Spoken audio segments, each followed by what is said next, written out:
because he had made a statement in 2005 which said grab them by and during that time, as a protest, women showed up in pussy bow hats, and Yeah. this could be a commentary on that. The look is very detailed, but at the same time I thought it was very minimal. But don't miss out on the details like the gold bracelet, the rings, the American flag pin. She has this glossy lipstick on, and there's a sharp mascara if you see closely. Both of them together on a video. She's so like polished and sophisticated, and with that lip gloss and the mascara being sharp and yet polished. I feel with Trump it looks a little bit he looks a little bit disheveled with the hair and the bright red tie, and it's just clear messaging, if you just see both of them in juxtaposition.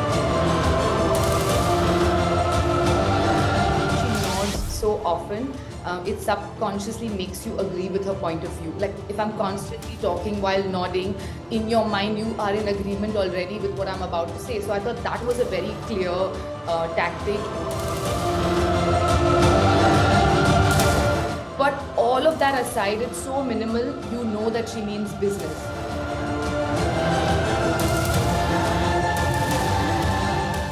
Did Kamala Harris get her look right? What was she wearing? Were the earrings actually headphones? A lot of controversy, a lot of chatter, a lot of conversation around the presidential debate between Donald Trump and Kamala Harris.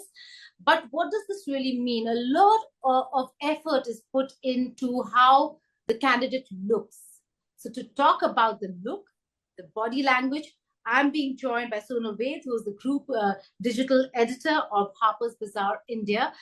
Sonal, thank you so much for joining us here. A lot to talk about, but let's just begin with the look, because everybody would want to know there's a lot of stereotypes that Kamala Harris has broken, from wearing the tan suit, controversial as hell, to now, what did she wear? Why do you think she wore what she wore? So Vice President Kamala Harris was wearing her usual go-to suit, and we've previously also seen her wearing that look. It was not the first time she was wearing it. The blouse was interesting. It was a pussy bow blouse, and the pantsuit was from Dior. It was paired with really sharp, pointed toe pumps. And this was actually quite a contrast from what Trump was wearing, which was like a garish, bright red tie, and she was looking super sophisticated. And I feel like, Geeta, her choice of outfit was clearly power dressing at its best, right?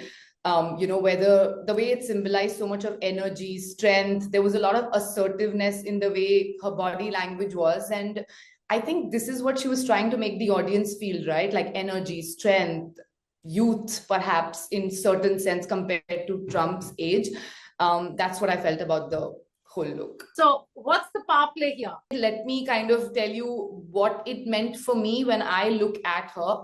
The American media said that her choice of pussy bow shirt may have been a dig at her opponent. Because, he had made a statement in 2005 which said, grab them by You can do anything. Whatever you want. Grab. I can do anything. And during that time, as a protest, women showed up in pussy bow hats, and Yeah. this could be a commentary on that. Is what I'm thinking. So I hadn't thought of that. Didn't go that far. This is so interesting. This is just so interesting. Go ahead. And the look is very detailed, but at the same time I thought it was very minimal. But don't miss out on the details like the gold bracelet, the rings, the American flag pin. She has this glossy lipstick on, and there's a sharp mascara if you see closely. But all of that aside, it's so minimal, you know that she means business. Like, that's not the first thing I notice about her. I notice all this about her because I want to talk about her fashion choices. And she obviously knows what works for her in terms of fashion. She's all about getting down to business with these well-made pantsuits that she's worn through the years. And interestingly, I'm going to talk about Hillary Clinton, and she's spoken about the strength of a power suit for a female in politics. And in her memoir, I think she published it in 2017, called What Happened. She said these, and I'm quoting it from the book. She said, A uniform was also an anti-distraction technique. Since there wasn't much to say or report on what I wore, maybe people would focus on what I was saying instead. Exactly. A lot of women want to just merge in the crowd of men so that they're heard more than they're looked at, and that's some messaging, Sonal. But also the buttoned-up shirt, appealing to conservatives, which are mostly the Republicans or the Trump camp, somewhere down the line saying that, yeah, I mean business, but I'm also somebody who can cater to what and how you want to see the next president of the United States of America? Perhaps, yes. But I also feel like, she's not previously been spotted with like low necklines anyway. So this is her style of dressing as a female in politics. She's been conservative, she's been modest, and this was just one of her other looks, is what I felt. Okay, that's interesting. If we talk about the styling, you've already mentioned where and how, but if you could go into specificities of where she got what from, what was she wearing, just for the benefit of our viewers again. So the pantsuit, like I said, was Dior, and she's worked with a bunch of stylists before. There is someone in particular that I think dresses her up really well, which is Leslie Fremar. She was the director of celebrity relationships at Prada before, and I feel like that sort of international appeal, that sort of sophistication comes to her with that styling. I think it's adding on to her personality. And she's anyway, a supremely powerful looking woman of color, and that fashion is adding on to that. Rather than lending her that confidence, I think it's adding on to her confidence. Also, a lot of investment in how you project yourself every moment from the time it was decided that she's going to run for president from the Democratic Party. Every moment, everything that she wore was also subtle messaging. How much of an involvement of a stylist really is there in such a high stakes game? I definitely think that, they don't have the time to style their looks. And I do think that, at least prominent politicians do outsource the styling bit to get somebody to dress them in the way they have to. And the same can be said about Kamala. What about Trump then? You think he just slapped a suit on rather than really putting a thought behind what he wanted to wear? And whoever really advised him on a long tie that he wears that is not seen to be very normal in terms of length? Like I said before, I did think that there was a bit of a contrast if you see both of them together on a video. She's so like polished and sophisticated, and with that lip gloss and the mascara being sharp and yet polished. I feel with Trump, it looks a little bit, he looks a little bit disheveled with the hair and the bright red tie. And it's just clear messaging, if you just see both of them in juxtaposition. What you draw out of it is, of course, your personal perception. Also, a lot of body language involved. She went ahead. Everybody was speculating who was going to shake hands first. She went ahead and she put her hand out to shake hands with Donald Trump. And then if you see them in the two frames, she used her frame well. She was miming, it's not true, he's lying. And she was making all sorts of faces. He had a smirk on through and through. In terms of perception, the look really matters. Who do you think won in that look factor? Of course her, because like I said, it's an extremely polished vision. What I found interesting is that she nods so often.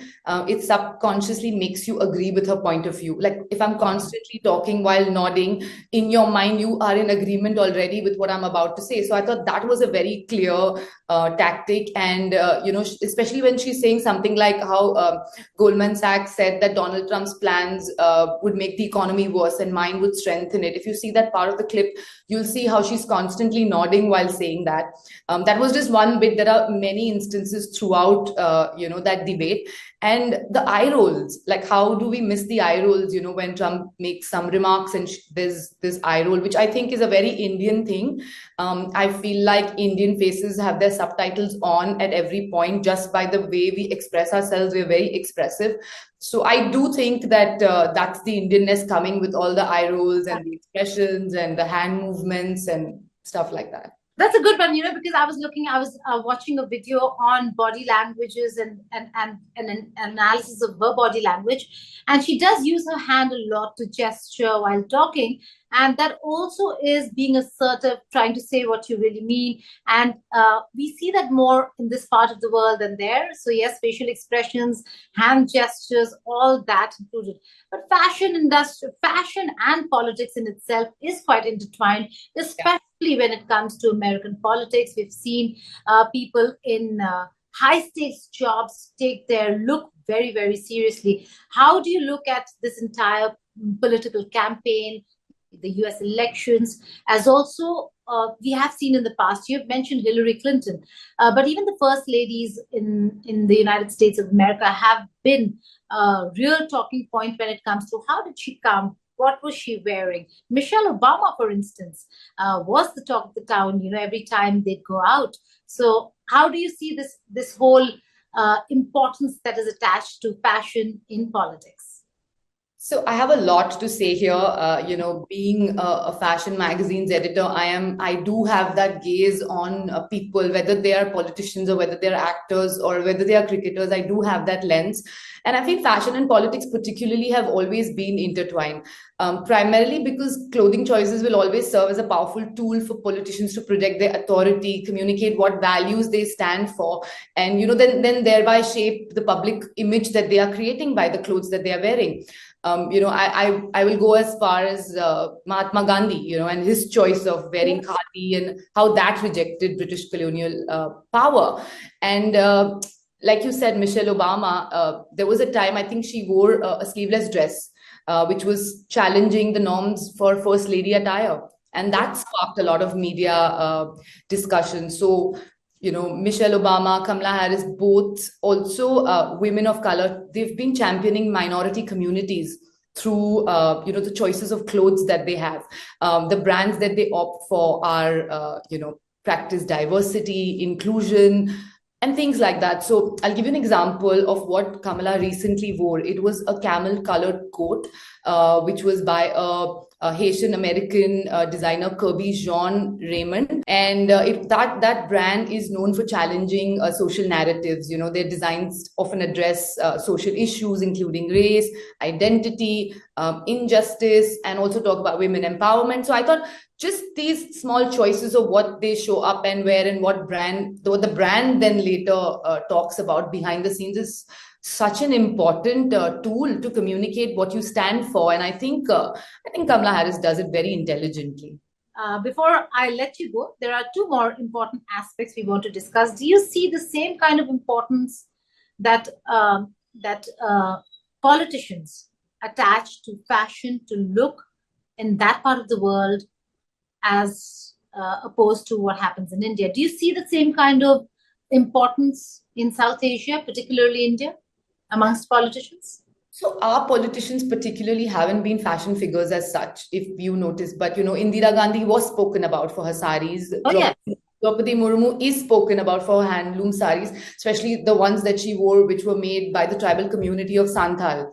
And that did make headlines. And there's also criticism, like Mahua Moitra, and how she wore a Louis Vuitton and took it to parliament, and people started questioning the price of that bag. And then Smriti Irani was spoken about for her handloom saris, and whether she's wearing them or not when she was a textile minister.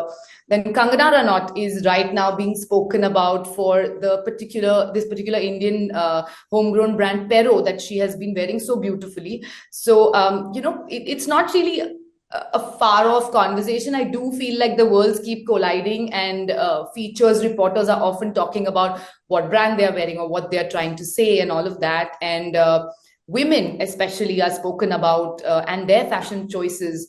Which is actually quite unfortunate, because it shouldn't be the case. People should go beyond that when women are dressed. And if they like dressing a certain way, if they like dressing fashionably, that cannot become the statement for the person. All these women, a lot of conversations around what they're wearing, how they're looking, but what they're bringing to the table in terms of real matter, substance, and policy. Yeah, like whether it's Mahua and her bag, like I said, whether it's Kamala and her controversial earrings, Hillary and her red pantsuit, which she was criticized for. So I do feel like I wish for a world where a female politician is spoken about much more for her policies versus her fashion. But I also feel like it's an audience's responsibility to pick the segments and see what resonates with them, right? You watch the debate and then you also sit and scrutinize her look. I think that's a fair balance. That's how it should be. That's why you're here. In terms of the look, in terms of getting it right, when it comes to the body language, what one wore, how would you rate the two? My God, I think it was 11 on 10. Oh, wow. Because again, Kamala Harris and Trump? I'm going to be a little biased here because, I was also watching and hearing what she was saying, right? So that made such a powerful impact on me that it didn't matter what she was wearing. That she was in Dior was just cherry on the cake. And what about Trump? I think he was 5, 6? Give a number. Oh my God. I have to rate. Oh God. Okay. I would say 5, maybe 5 on 10. 5 on 10. You rated Kamala. You said 11 on 10. Okay. And now finally, before I going back to your earrings had become quite a controversy. She wore a pair of earrings that later there were claims that were being made online and elsewhere that they were not earrings, that they were hearing aid, that she was being aided in the during the debate, and that she cheated. Have you looked at it closely? What's your assessment? So I have looked at it as much as I could. I definitely think this is a conspiracy theory. Pearls have always been a part of Kamala's look, I would say since college, because there's a throwback image of hers on X, where from her Harvard days, and in the graduation photo, she's wearing cute pearl drop earrings, and as an Asian woman of color, she's showing her pearly whites and her short hair and dangling earrings. And who would know, right, that later in her career, pearl earrings would become such a big conversation. It did add on to her entire look, and it's not the first time she's been wearing pearl earrings. She's worn them so many times. So I just think it's a conspiracy theory. Okay. So on that note, Sonal, thank you so much for all the details that you shared when it comes to what she wore, how she looked, and from you, it's a thumbs up for Kamala Harris and an okay review of what Donald Trump looked like, what he wore, and how he carried himself. Thank you so much, Sonal Ved, for joining us here on India Today Global. Thank you.